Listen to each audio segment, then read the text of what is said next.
आज इस वीडियो में बात करने वाला है क्वांट मिड कैप के बारे में। एक टाइम था ये फंड मार्केट में सबका फेवरेट फंड हुआ करता था, लेकिन पिछले एक साल से इसने इन्वेस्टर्स का बहुत ज्यादा नुकसान कराया है, specially in the last 6 months. क्या आपको क्वांट मिड कैप फंड से निकल जाना चाहिए अगर आप इस फंड को होल्ड कर रहे हैं तो इसके बारे में डिटेल्स में बात करेंगे इस वीडियो में। उससे पहले क्वांट मिड कैप का हिस्ट्री क्या रहा है आज तक, वो थोड़ा जान लेते हैं। यहाँ पे देखिए क्वांट मिड कैप ने 5 साल में रिटर्न ताबड़तोड़ बना के दिया 33.4% इन लास्ट 5 ईयर्स। 3 साल का भी रिटर्न ठीक ठाक है 24%, जो कि बहुत सारे मिड कैप फंड्स के बस की बात नहीं है कि 24% रिटर्न मेंटेन करना इन द लास्ट 3 ईयर्स। वहीं पर 1 ईयर का देखते हैं 29%। तो अब तक जो हम देखे हैं 5 ईयर्स, 3 ईयर्स एंड 1 ईयर, अब तक का रिटर्न फिर भी ठीक ठाक बोल सकते हैं हम लोग। बट द मेन थिंग जो क्वांट मिड कैप का इन्वेस्टर्स का इतना दिक्कत क्यों हो रहा है वो है इन द लास्ट 6-7 मंथ। तो 6 महीने का रिटर्न देखिए -4.75%। तो ऑलमोस्ट 5% का नेगेटिव चल रहा है quant mid cap in the last 6-7 months. 1 month का भी देखिए करीबन 10% का नेगेटिव है। इनफैक्ट अगर मैं एक साल के चार्ट में जाऊं तो अभी इसका एनएवी होकर रखा है देखिए 240.40 in the 14th of November, ठीक है। और यहीं पर मैं अगर लास्ट टाइम कंसीडर करता हूँ, ये लास्ट टाइम 240 कब था, यहाँ पे देखिए 2 अप्रैल, ठीक है। अगर आप देख पा रहे हैं कि नहीं मुझे पता नहीं, लेकिन गौर कीजिए 2 अप्रैल में इसका एनएवी था 240। तो अप्रैल मई जून जुलाई अगस्त सितंबर अक्टूबर नवंबर, तो 8 मंथ्स, करीबन 7.5-8 महीना हो चुका है क्वांट मिड कैप ने एक पैसा भी रिटर्न्स बना के नहीं दिया है अपने इन्वेस्टर्स को। तो यहीं पर लोगों का मेन दिक्कत आ रहा है कि हम लोग को होल्ड करना चाहिए कि नहीं। थोड़ा डेटा देख लेंगे अभी। तो 5 साल का डेटा है ये। कैटेगरी एवरेज का देखिए 26.8 था और स्कीम का देखिए 33.48 और जो बेंचमार्क है इसका 27। तो उसकी तो अपना कैटेगरी एवरेज और बेंचमार्क को दोनों को ही आराम से बीट करते हुए आ रहा है। लास्ट 2 साल में देखिए कैटेगरी ना कि कैटेगरी एवरेज को बीट किया है और ना कि अपने बेंचमार्क को। सिमिलर हाल है एक साल का भी, कैटेगरी एवरेज को नहीं बीट किया है, बेंचमार्क को भी नहीं बीट किया है। और अगर 6 मंथ्स का बात करें तो जहां से इसका डाउनफॉल स्टार्ट हुआ है, तो ये इस स्कीम का -5.13% है। और वहीं पर category average is highly positive 10.66 and the benchmark is also positive with 7%। तो क्लियरली हम लोग देख पा रहे हैं कि ये अपना बेंचमार्क और कैटेगरी एवरेज को लंबे पीरियड से ही अब बीट नहीं कर पा रहा है। यहाँ पे पीरियड वाइज डेटा दिया है देखिए। 10 ईयर्स में तो ठीक ठाक परफॉर्मेंस था इसका, फिर भी नंबर ऑफ 20 स्कीम्स था, उनमें से नंबर 5th में रैंकिंग कर रहा था। 5 ईयर्स में नंबर 1 रैंकिंग था, क्योंकि आराम से अच्छी तरीके से कैटेगरी एवरेज और बेंचमार्क को दोनों को अच्छी तरीके से बीट करते हुए आ रहा था। लास्ट 3 ईयर्स में भी देखिए नंबर 4 था आउट ऑफ 25। बट मेन दिक्कत स्टार्ट हुआ है इन द लास्ट 1 ईयर। तो specially in the last 6 month का देखिए, हर एक पीरियड में 6 मंथ, 3 मंथ, 1 मंथ, 1 वीक, हर एक पीरियड में एकदम लास्ट वाला फंड है 29/29। यहाँ पे देखिए 28/29। एक हफ्ता लास्ट 1 वीक का भी 26/29। तो लास्ट जो 6 महीना 7 महीने का पीरियड था, इनफैक्ट फ्रॉम द YTD, मतलब year to date starting from January 1, तो उसी का इतना घटिया परफॉर्मेंस था इस फंड का कि लास्ट 1 ईयर का भी रिटर्न इसने खराब कर दिया है। होल्डिंग्स थोड़ा देख लेंगे। लार्ज कैप में इसका होल्डिंग्स है 17, अराउंड 18%। मिड कैप में मेजोरिटी होल्डिंग्स है 73% एंड स्मॉल कैप में कुछ ज्यादा होल्डिंग्स है नहीं। सबसे ज्यादा हाईएस्ट होल्डिंग्स है, टॉप होल्डिंग्स है अभी रिलायंस इंडस्ट्रीज का, तो करीबन 10% है। Aurobindo pharma 9.32, container corporation 7.75 and IRB infrastructure भी 7.16। जो टॉप सेक्टर्स है जिसमें एलोकेशन दिया है वो हाईएस्ट है health care with 13.7, energy 11.13 and services with 11 and consumer staples with 11। इनका होल्डिंग्स थोड़ा डिटेल्स में देख लेंगे अभी। तो जैसे लोग देख पा रहे हैं कि लार्ज कैप का एलोकेशन काफी ज्यादा है। और यहाँ पे देखिए मैरिको, ITC, मतलब काफी सारे FMCG कंपनीज लिए रखे हैं। तो बेसिकली FMCG कंपनीज मतलब काफी डिफेंसिव स्टॉक्स होता है, वो सब ज्यादा रिटर्न्स बनाने का क्षमता नहीं रखता है FMCG stocks. Historically quant fund house जाना जाता था कि ज्यादा रिस्क लेके ज्यादा रिटर्न्स कमाने वाले एक फंड हाउस है।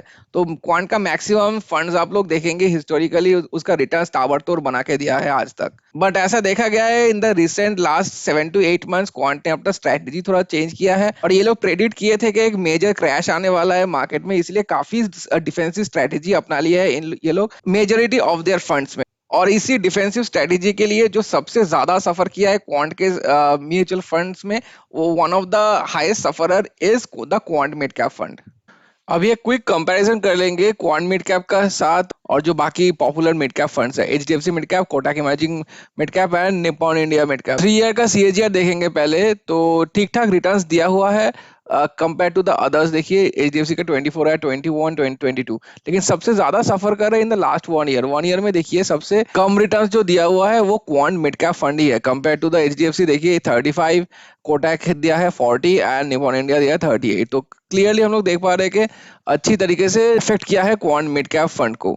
तो अभी चार्ट देख लेंगे, ये लास्ट 1 ईयर का चार्ट है, नवंबर 17 last year till November 16 of this year. तो यहाँ तक तो डायरेक्टली ठीक ठाक था रिटर्न्स।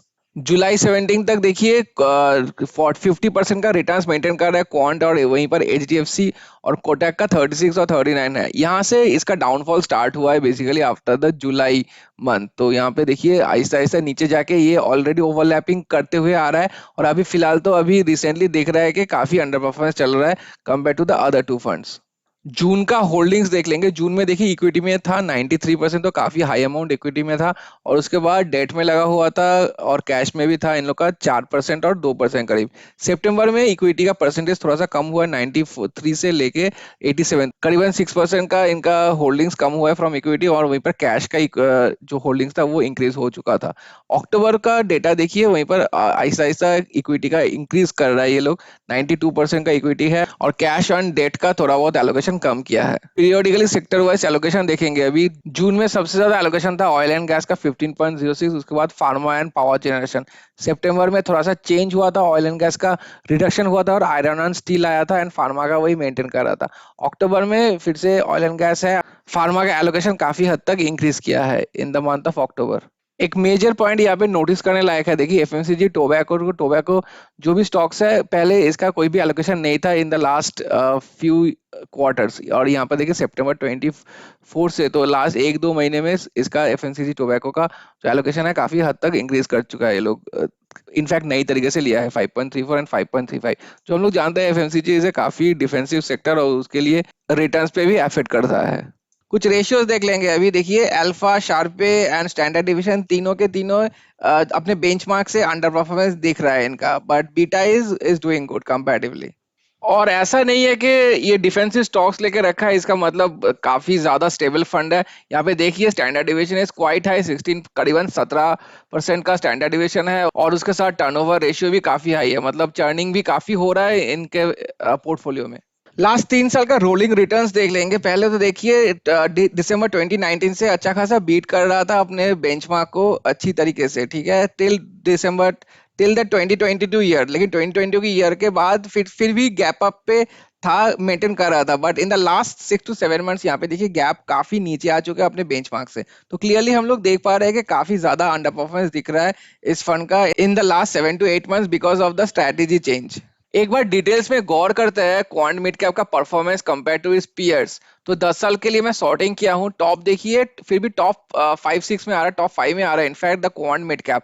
और अपना टॉप था Motilal Oswal, then Edelweiss, Kotak, emerging, Invesco, and then comes the Quant. वहीं पर मैं 5 साल का सॉर्टिंग करता हूँ अगर लार्जेस्ट टू स्मॉलेस्ट। ये पे देखिए नंबर 1 पे आ रहा है क्वांट मिड कैप, ठीक है, ये तो ब्लैंक है, ब्लैंक का छोड़ दीजिए, नंबर 1 पे आ रहा है क्वांट। 3 साल का अगर सॉर्टिंग करता हूँ यहाँ पे देखिए फिर भी नंबर टॉप 5 पे आ रहा है, the top is Motilal Oswal and number 4 is quant mid cap. दिक्कत आ रहा है 2 साल के रिटर्न्स में। देखिए 2 साल का रिटर्न्स पहले तो ठीक था, लेकिन लास्ट 6-7 महीने का जितना सफर किया है in the last 7 to 8 months, उसने अपना 2 साल का जो रिटर्न्स है उसको भी अफेक्ट कर चुका है। तो देखिए टॉप से करीबन 17 नंबर पे आ रहा है, this is a count of 17 right now. तो अपने टॉप से तो काफी अंडर परफॉर्मेंस है compare to the top performer of this category. और वहीं पर 1 साल में तो बोलने लायक कुछ है नहीं। देखिए नंबर 24 पे आ रहा है नंबर काउंट, तो 24वें नंबर पे आ रहा है। कोई भी अगर फंड अपने कैटेगरी में, तो वो फंड सही नहीं होगा, राइट। तो 1 साल का परफॉर्मेंस टोटली एफेक्ट किया है due to the last 7 to 8 months of underperformance. YTD का शॉर्ट करता हूं मैं, देखिए और भी नीचे जा रहा है, आहिस्ता आहिस्ता नीचे ही जा रहा है। ये 6 महीने का शॉर्ट करता हूं तो लार्जेस्ट टू स्मॉलेस्ट देखिए आ ही नहीं रहा है, लास्ट में आ चुका है एकदम 6 महीने में। तो 6 महीना, 3 महीना, 1 महीना देखने का फायदा नहीं है, this will be the last compare to all the funds. तो ऐसा क्यों हो रहा है? बेसिकली एक टाइम था जो जबकि quant mid cap was on par with Motilal Oswal mid cap. Motilal Oswal mid cap जो कि हम लोग जानते हैं is considered one of the best in this particular sector। तो पहले ये क्वांट और मोतीलाल का काफी अच्छा टक्कर रहता था हमेशा, but in the last 7-8 month से इन दोनों के बीच अभी कोई कंपैरिजन है ही नहीं, क्योंकि मोतीलाल ओसवाल बहुत आगे निकल गया है। तो मेरे ख्याल से the major reason behind Quant's under performance lies in the couple of emails जो मैं अभी अभी आप लोगों को दिखाऊंगा। तो पहला तो ईमेल है इनका फैक्ट शीट में जो सितंबर में दिया था ये लोग अपने इन्वेस्टर्स को। यहाँ पे क्लियरली देखिए मेंशन किया है since the last past 3 months. तो ये सितंबर का ईमेल है, तो इसका मतलब है जून जुलाई अगस्त, तो लास्ट 3 मंथ से इनका construct of the portfolios are more skewed towards mild risk approach.